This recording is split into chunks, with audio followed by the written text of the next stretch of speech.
Senthilvelan sir, sir இப்போ நானும் டெல்டாக்காரன் தான் அப்படின்னு வந்து முதல்வர் எங்கே பார்த்தாலும் சொல்லிட்டு இருக்காரு. அப்படியாப்பட்ட டெல்டாக்காரர் வந்து தமிழகத்துக்கான இந்த காவிரிய உரிமையை வந்து தாரை வார்த்துட்டாரா சார்? நிச்சயமா சார். தேர்தல் கூட்டணி சொல்றாங்க, அவங்க கட்சியோட கூட்டணி.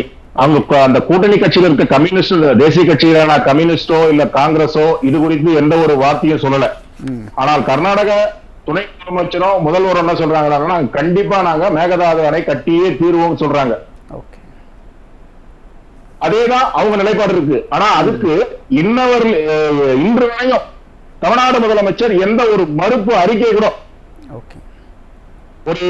ஒரு மறுப்பு அறிக்கை கொடுத்திருந்தா கூட விவசாயிகளுக்கு ஒரு சின்ன ஒரு நம்பிக்கையாக இருந்திருக்கும். வந்து விவசாயத்தை அழிக்கணும்னு தான் நினைக்கிறாங்க தமிழ்நாட்டுல. எந்த ஒரு விவசாயியும் ஒரு தன்னிச்சையா யாரும் வந்துடக்கூடாது, எந்த ஒரு போராட்டமும் வரக்கூடாது, எந்த ஒரு இதுவும் செய்யக்கூடாதுன்ட்டு விவசாயிகளை ஒடுக்கதான் இங்க இந்த தமிழ்நாடு அரசோட திட்டமா இருக்கே தவிர, ஏற்கனவே மத்திய அரசு வந்து விவசாயிகளை மதிக்கல. 500க்கும் மேற்பட்ட விவசாயிகளை கொன்னாங்க. இப்போ ஒரு விளைபொருட்களுக்கு உரிய விலை நிர்ணயம் கோரி ஐயா டெல்லியில போனார். அவரை கட்டாயமா டெல்லியில இருந்து வெளியேற்றாங்க.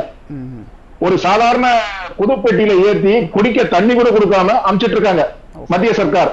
இங்க மாநில சர்க்கார் வந்து விவசாயிகளை பத்தி எல்லளவும் நினைச்சு கூட பார்க்கல. இது மிகவும் வருத்தத்துக்குரிய விஷயம்.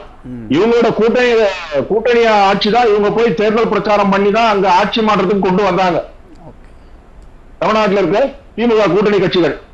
ஏன் இன்னவரையிலுமோ ஏங்க அது மாதிரி நீங்க சொல்லக்கூடாது, நீங்க சொன்னீங்கன்னா நாங்க கூட்டணியில் இருக்க மாட்டோம்ட்டு ஏன் ஒரு தமிழ்நாடு முதலமைச்சராலே அவங்க கூட்டணி கட்சிகளாலேயும் எங்களுக்கு வந்து ஒவ்வொரு மாநிலத்துக்கு ஒரு நிலைப்பாடு இருந்து அவங்க கூட்டணி கட்சி தலைவரே அதை சொல்றாரு. அப்போ வந்து தமிழ்நாட்டு விவசாயி சாகணும், கர்நாடக விவசாயி வந்து வாழணும்னு நினைக்கிறாங்களா சார்? இப்போ என்னன்னா, இப்போ மேகதாது அணை கட்டினா அப்படின்னா தருமபுரியிலிருந்து தொடர்ச்சியாக சேலம், நாமக்கல், ஈரோடு இந்த டெல்டா மாவட்டங்கள் ஃபுல்லாக பாதிக்கப்படும் தெரிஞ்சு கூட வாக்கு அரசியலுக்காக ஸ்டாலின் வந்து எந்த விதமான எதிர்ப்பும் தெரிவிக்காமல் இருக்காரா? இல்லை, வாக்கு அரசியல் இல்லை. தமிழ்நாட்டு மக்கள் ஏமாளிகள், இளிச்சவாயர்கள், நம்ம எதை செஞ்சாலும் ஏற்றுப்பாங்கன்ற ஒரு மனநிலையில் முதலமைச்சர் இருக்காரு.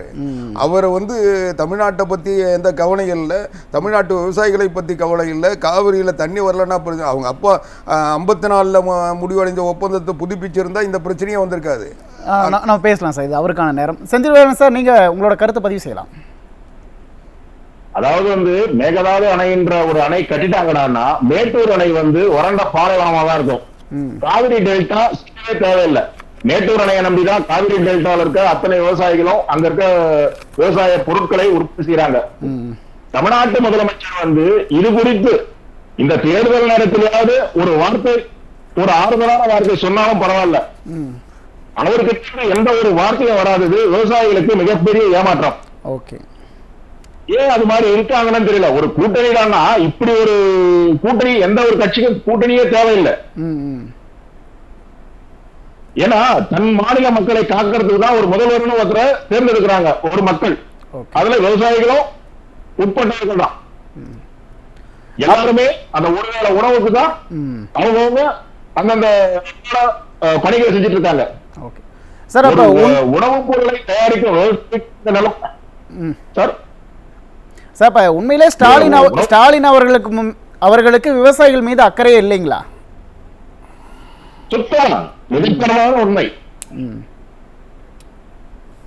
எப்படி சொல்றீங்க? விவசாயிகள் ஒன்று கூடக்கூடாது, ஒன்று கூட்டிட்டான் விவசாயியோட ஒற்றுமை வந்து மிகப்பெரிய அளவு எதிரொலிக்கின்றதுக்காக அந்த ஒரு காரணம் தான் தமிழ்நாடு முதலமைச்சரோட எண்ணம். தேர்தல் தமிழ்நாட்டில்